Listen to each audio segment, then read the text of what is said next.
block 4, the one on the left-hand side of the centre row, is characterised by the fact that it has a pocket on it. Now, the pocket you can make from a number of different types of fabrics. You can use a piece of feature fabric to match the theme that you have up in block number 3 in row 1.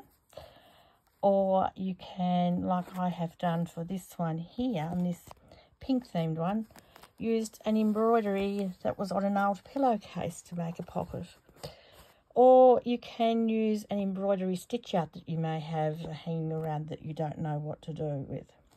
So with your pockets, you need to make sure that if you're going to attach a teddy bear or something, for example, that it's big enough to hold that teddy bear.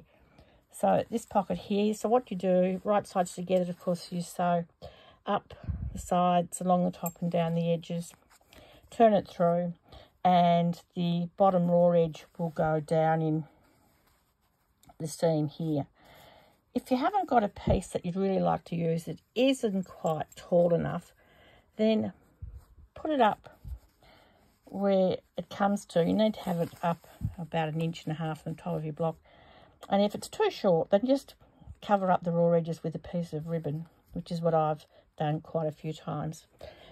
Another thing that you can use to make your use for fabrics is, this is, for example, a piece of curtain fabric sample.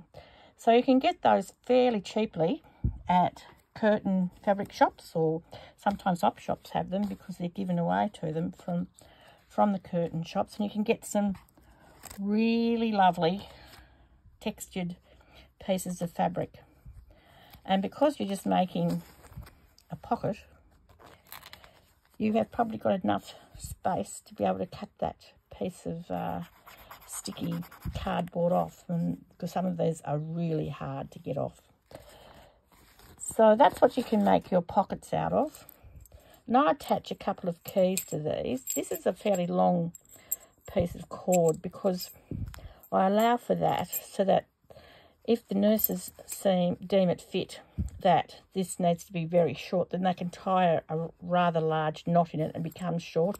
Or if they think that the dementia patient wants to have a really good play with their keys and have a good look at them, they can still do that. So the teddy bear, or other toy which you may want to use, is attached with builder's line. So that's quite strong, won't break. You can't break it with your bare hands.